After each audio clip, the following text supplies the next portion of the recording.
Welcome viewers. So it is our fourth lecture और previous lecture में हम population attributes पढ़ चुके थे, पॉपुलेशन ग्रोथ मॉडल्स पढ़ चुके थे और हम पॉपुलेशन इंटरैक्शन स्टार्ट कर चुके थे, right? So we will continue with the population interactions. Just giving you a glimpse of the previous table which we have discussed.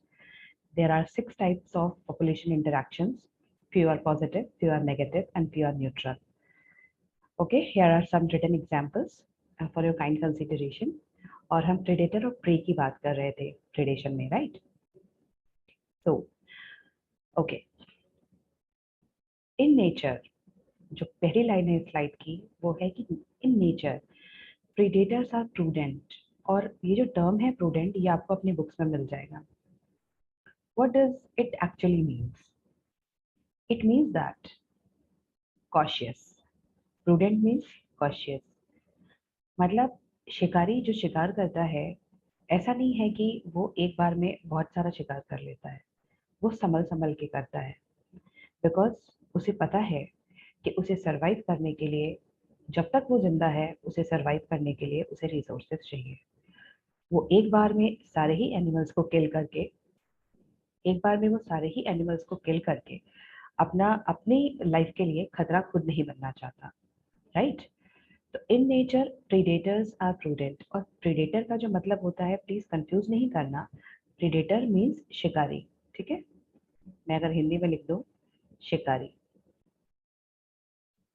और प्रे मीन्स शिकार, इसमें बिल्कुल कंफ्यूज नहीं होना। दोनों सिमिलर दिखने वाले टर्म्स हैं लेकिन दोनों के मतलब अलग है, ठीक है? चलो, तो जब प्रीडेशन की बात हो रही है, हमने नेचर में बहुत सारे ऐसे एग्जाम्पल्स देखे होंगे जहाँ पे शिकार शिकारी से बचने के लिए कुछ यूनिक तरीके अपनाता है। और इसका पहला एग्जाम्पल है कैमोफ्लैज, जो कि आपने बहुत सारे इंसेक्ट्स और फ्रॉग में देखा होगा, जो कि जहाँ पे जाते हैं, जिस भी एरिया में जाते हैं उसका कलर ले लेते हैं। लाइक अगर वो सीमेंटेड वॉल्स पे हैं तो they will appear grey, like अगर वो प्लांट्स के बीच में हैं तो दे विल अपीयर ग्रीन और red according to the colour of their environment. जिससे शिकारी को, प्रेडेटर को ये दिक्कत नहीं होती है, दिक्कत होती है उन्हें आइडेंटिफाई करने में, राइट? ओके, जो सेकेंड एग्जाम्पल है इसका मिमिक्री, या फिर ये कहीं ना कहीं रिलेटेड है केमिकल सिक्रीशन से, राइट? तो इसलिए मैंने ऑब्लिक करके दोनों लिखा हुआ है, mimicry and chemical secretion. What is that? Mimicry मतलब होता है किसी को मिमिक करना। ये बहुत जनरल टर्म है, आप सब जानते होंगे। बट नेचर में एनिमल्स एक दूसरे को मिमिक करते हैं, या बोलिए कि कुछ तरह के एनिमल्स, जैसे कि आपके राइट साइड में जो आपको 2 बटरफ्लाईज दिख रही हैं, देखने में ये दोनों बिल्कुल सिमिलर हैं एक दूसरे से, but you will be very surprised to know that one form of butterfly is harmless while the other form of butterfly is really harmful, ठीक है? ये दोनों ये दोनों ही अलग बटरफ्लाईज हैं, इनके स्पीशीज अलग हैं, ठीक है? तो नेचर में क्या होता है, कई बार हार्मलेस स्पीशीज, कई बार किसी जीनस की हार्मलेस स्पीशीज अपने आप को हार्मफुल स्पीशीज की तरह रिजेंबल करती है, ठीक है? मतलब वो है तो हार्मफुल लेकिन खुद को हार्मलेस स्पीशीज दिखाती है। और जैसे ही शिकार वहां पे उसे हार्मलेस स्पीशीज समझ के पहुंचता है उसका शिकार करने, वो उस पर हार्मफुल केमिकल सिक्रीट कर देती है। ये डिफेंस मैकेनिज्म है। ये कुछ बटरफ्लाईज, कुछ इंसेक्ट्स में अपने लिए होता है। और ये जो एग्जाम्पल मैंने शो किया है, ये आपको शो किया है मोनार्च एंड विसिरी बटरफ्लाई का, जिसमें से जो मोनार्च बटरफ्लाई होती है ये डेडली होती है एंड विसिरी बटरफ्लाई इज नॉर्मल, ठीक है? जो शिकारी होता है वो विसिरी बटरफ्लाई के आसपास आता है। शिकारी it can be any other higher organism as compare to the butterfly. जरूरी नहीं है कि हम ह्यूमन से करें। तो जैसे ही कोई एनिमल आता है इन पे अटैक करने के लिए, तो वैसे ही क्या करते हैं कि कुछ हार्मफुल स्पीशीज हार्मलेस का फॉर्म ले लेते हैं, और जब शिकार आता है तो वो केमिकल सिक्रीट करके उसे मार के खुद को बचाते हैं, राइट? तो यहाँ पे ये बहुत बेस्ट एग्जाम्पल है मिमिक्री का, M for mimicry, M for monarch butterfly. और आप याद रखना कि इन दोनों में से कौन सी स्पीशीज डेडली है और कौन सी नॉर्मल है, मैंने लिख दिया है। ओके, चलो, व्हाट अबाउट प्लांट्स? क्या प्लांट्स भी अपना मूव कर सकते हैं या कलर चेंज कर सकते हैं? नहीं, ऐसा तो नहीं होता है, but they can produce some chemicals which makes herbivores sick. Herbivores कौन होते हैं? जो प्लांट्स को खाते हैं, those animals who eat on plant. Okay, तो एग्जाम्पल है कैलोट्रोपिस, और ये आपने बहुत पढ़ा होगा। ये वीड है जो कि खेतों में अक्सर अपने आप ही बिना उगाए ही उग जाती है। सो ये ऐसी ग्रास है या एक ऐसी वीड है जिसे कोई भी हर्बीवोर इसके आसपास भी भटकना नहीं चाहता, खाना तो बहुत दूर की बात है, बिकॉज ये प्रोड्यूस करता है some highly poisonous cardiac glycosides, right? ये ऐसे ग्लाइकोसाइड्स, ये एंजाइम होते हैं, कार्डियक मतलब हार्ट से रिलेटेड, जो हार्ट की टिश्यूज में पाए जाने वाले कार्बोहाइड्रेट्स को क्लीव करके उन्हें डिस्ट्रॉय करते हैं। ठीक है, तो मतलब ये सीधे हार्ट पे अटैक करता है, इसलिए एनिमल इसके आसपास भी फटकने से डरते हैं। ओके, एंड कुछ अदर एग्जाम्पल इसके प्लांट्स के नेचर में, you will be very surprise to know that कि जो चाय आप पीते हो, जो कॉफ़ी आप पीते हो, और ऑब्वियसली ओपियम, बहुत सारे जगहों पे ओपियम के बहुत सारे डिशेस बनती हैं, quinine and strychnine etcetera which we use from plants are actually their defence products. Quinine तो हम जानते हैं मलेरिया के लिए यूज होता है मेडिसिन में, ओपियम एंड स्ट्राइकिन के भी बारे में बात जानते हैं, बट निकोटीन एंड कैफीन भी डिफेंस प्रोडक्ट है, ये शायद बहुत लोगों को नहीं पता होगा, राइट? तो हमारी डेली की चाय एंड कॉफी भी प्लांट्स का डिफेंस प्रोडक्ट है। ओके ओके, सो अब हम बात करेंगे कंपटीशन की। देखो, मैंने 7 तरह के तुम्हें बताए हैं इंटरेक्शंस, उसमें से हम कुछ को लेकर के डिटेल में एक्सप्लेन करेंगे, जिसमें से एक कंपटीशन है। ठीक है, तो जब कंपटीशन की बात आती है तो ये थोड़ा रिलेटेड है। हम जब नीच पढ़ रहे थे, नीच एंड स्पीशीज के बारे में बात कर रहे थे, नीच ओवरलैप की बात कर रहे थे, तो ये थोड़ा उससे रिलेटेड है, तो आपको ये बहुत नया नहीं लगेगा। ठीक है, तो इफ यू रिमेम्बर, मैंने आपको बताया था कि two closely related species if competing for same resources cannot coexist indefinitely, and the competitively inferior one will be annihilated eventually। ये मैंने आपको बताया था when I was discussing niche। ठीक है, ये जो थियरी है ये गाउस ने दी है, और इसका नाम है गाउस कॉम्पिटिटिव एक्सक्लूजन प्रिंसिपल, क्योंकि ये एलिमिनेशन की बात करती है। ठीक है, ये एक्सक्लूजन प्रिंसिपल है क्योंकि ये एलिमिनेशन की बात करती है, बट इसकी जो कंडीशन है, कंडीशन क्या है कि resources should be limiting, right? Resources अगर अनलिमिटेड है तो आराम से दो स्पीशीज को एग्जिस्ट कर सकती है, क्योंकि इतना प्लेंटिफुल खाना है, इतना प्लेंटिफुल पानी है कि किसी को कमी नहीं होगी। बट अगर रिसोर्सेज लिमिटेड है तो ही आपका Gauss competitive exclusion principle form में आएगा, और ये एक स्पीशीज के एलिमिनेशन के बारे में बात करता है। और इसका एक बेस्ट एग्जांपल है extension of Abingdon tortoise in Galapagos islands. Yes, ये वही आइलैंड है जहाँ पे डार्विन ने बहुत सारी रिसर्च की हुई है, जहाँ पे जब गोट्स को इंट्रोड्यूस किया गया उस आइलैंड में जहाँ पे ये ऑलरेडी ये टॉर्टोइज थे, तो वहाँ क्या पाया कि गोट्स की बेटर ब्राउजिंग एफिशिएंसी होने की वजह से इन्होंने इस टॉर्टोइज को जो है आउटबीट कर दिया।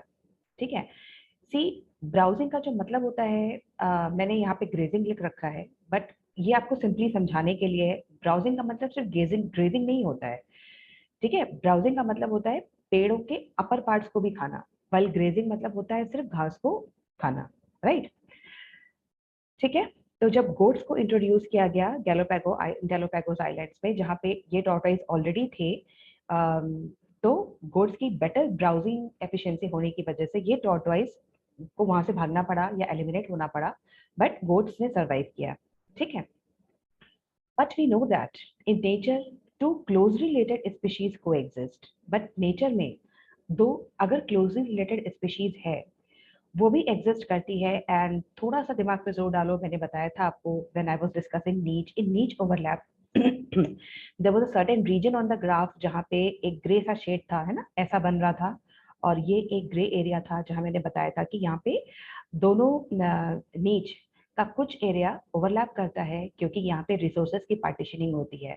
मतलब यहाँ पे दोनों लोगों का खाना पीना रखा रहता है, दोनों स्पीशीज का, ये स्पीशीज 1 थी और ये स्पीशीज 2 थी, और इस पर्टिकुलर एरिया में ये दोनों अपने रिसोर्सेज की शेयरिंग करते हैं। This is known as resource partitioning. और इसका जो बेस्ट एग्जाम्पल है वो है, जो कि प्रूव किया है मैक आर्थर ने। इन्होंने दिखाया कि 5 क्लोजली रिलेटेड स्पीशीज वार्बल्स की एक सिंगल ट्री पे रहते हुए, जहाँ पे उन्होंने कोई कंपटीशन नहीं पाया, रादर उन्होंने पाया कि वो सारे के सारे पांचों स्पीशीज को एग्जिस्ट कर रहे थे due to behavioural differences in their foraging. Foraging का क्या मतलब होता है? It's an act of gathering wild food for free. ठीक है, पांचों स्पीशीज में से वो पांचों जंगल में जाते हैं, अपने अपने खाने का सामान लेकर के आते हैं और एक ही जगह पे रखते हैं, और पांचों एक दूसरे के फूड को डिस्टर्ब किए बिना आराम से अपने रिसोर्सेज यूज करते हैं। That is known as resource partitioning. Clear? Okay, जब हम कंपेटिटिव एक्सक्लूजन की बात करते हैं तो हम कंपेटिटिव रिलीज की भी बात करते हैं। ठीक है, दोनों सेम ही है। Exclusion is similar to release, but यहाँ पे क्या है कि ये बहुत सिंपल है। जैसे एक स्पीशीज 1 है, एक स्पीशीज 2 है। स्पीशीज 1 माइटियर है, बहुत पावरफुल है, स्पीशीज 2 वीक है। ठीक है, तो क्या होता है कि माइटियर स्पीशीज के प्रेजेंस होने की पॉसिबिलिटी के कारण जो वीकर स्पीशीज है वो उस एरिया के आसपास नहीं जाती, and this is known as competitive release. Due to terror of large or powerful species, small and weak species confine themselves in an area, but as soon as larger or mightier one dies, smaller ones release or expand to that occupied by the stronger ones. समझ में आ गया? मतलब species 1 अगर एक area में रह रही है तो स्पीशीज 2 ने अपने आप को इनक्लोज कर लिया एक छोटे से एरिया में कि हम वहां के आसपास नहीं जाएंगे, वहां हमें खतरा है। पर जैसे ही स्पीशीज 2 को ये पता चला कि स्पीशीज 1 या तो मर चुकी है या वहां से जा चुकी है, ये अपने उस हिडन एरिया से बाहर निकल के वो एरिया भी ऑक्यूपाई कर लेते हैं। And this is known as competitive release. Release का मतलब क्या होता है? एक बंद एरिया में थे पहले और फिर बाहर निकल गए। एलिमिनेशन का मतलब क्या है? पहले हम एक जगह पे थे और वहां से हमें हटके दूसरी जगह पे जाना पड़ा। ठीक है, डर से, हम डर से दूसरी जगह पे गए, दैट इज एलिमिनेशन। हम पावरफुल बन करके बाहर निकले, दैट इज कॉल्ड रिलीज। ठीक है, and this phenomena is eventually proven by Cornell in Rocky Mountains of Scotland. ठीक है, ये एक उसका एक पिक्चर है स्कॉटलैंड के रॉकी माउंटेन का, जहाँ पे Cornell was studying about a species of barnacle. Barnacle क्या है? It's a crustacean. ठीक है, उन्होंने इस पे स्टडी की तो उस माउंटेन पे उन्होंने दो तरह के बार्नेकल्स को फाइंड आउट किया। एक था बेलेनस, दूसरा था कैथैलेमस। राइट, बेलेनस लार्जर था, कैथैलेमस स्मॉलर था। जब इस पिक्चर को ध्यान से देखोगे तुम्हें ये बेलेनस का एरिया दिखेगा, लार्जर रंग का जो थोड़े व्हाइट दिख रहे हैं। तुम्हें थैलेमस का दिखेगा जो कि स्लाइट गोल्डन दिख रहे हैं। बेलेनस नीचे की तरफ है और ये ऊपर की तरफ है, हाई टाइड की तरफ। बट एक छोटा सा एरिया है जहाँ पे एरिया ऑफ कंपटीशन है, जो कि ओवरलैप कर रहा है, जो कि नीच ओवरलैप है, जहाँ रिसोर्स पार्टीशनिंग हो रही है, जो कि एक एरिया ऑफ कंपटीशन है, जो कि दोनों में एक साथ शेयर हो रहा है। करेक्ट? तो आपको याद रखना है कंपेटिटिव एक्सक्लूजन का क्या एग्जाम्पल है, कंपेटिटिव रिलीज का क्या एग्जाम्पल है, रिसोर्स पार्टीशनिंग के क्या एग्जाम्पल्स है, आपको याद रखने हैं। And in general herbivores and plants appear to be more adversely affected by competition than carnivores. क्यों? क्यों ऐसा होता है? क्योंकि हर्बीवोर्स छोटे एनिमल्स हैं और प्लांट्स अपनी जगह से मूव नहीं कर सकते। तो अगर प्लांट्स को खतरा है, प्लांट्स इन डेंजर है, तो हर्बीवोर को खतरा होगा। लेकिन कार्निवोर्स क्या होते हैं? बड़े होते हैं, एक जगह से दूसरी जगह जा सकते हैं और उनके पास बहुत सारी वैरायटी होती है खाने की, क्योंकि हर्बीवोर सिर्फ प्लांट पे डिपेंडेंट है। कार्निवोर कुछ भी खा सकते हैं, मतलब किसी भी एनिमल को ये खा सकते हैं। राइट? ओके, तो यहाँ पे मैंने अपने आप से आपको कुछ एग्जांपल्स दिए हैं म्यूचुअलिज्म के और एमेंसलिज्म के, बिकॉज हमारे टाइम में ये एग्जांपल्स पूछ लेता था, आपको याद होने चाहिए कि ये किसके एग्जांपल हैं। तो सिंपली आप याद कर लेना कि अगर काउ एन इंसेक्ट है तो वो एमेंसलिज्म का एग्जांपल है। Right? And here are some examples of commensalism for you, ये आपको याद करनी है। And let's test ourselves. मैंने सिर्फ 2 क्वेश्चन लिखे हैं एज यूजुअल। आपको टेस्ट सीरीज में बहुत सारे क्वेश्चंस मिलेंगे, लेकिन आप इन 2 क्वेश्चन से टेस्ट कीजिए। आपको जस्ट पहला क्वेश्चन है, which of the following indicates the study of quantitative and statistical aspects of human population? And in the slide 1 of lecture 3 I told you it's demography, right? What is the population having the same number of individuals in pre-reproductive and post-reproductive? अगर pre और post-reproductive में same number of individuals है, तो वो population steady population है. Go back to the slide and revise. Okay, so I'm going to end this lecture here. We will start a new topic soon. Bye.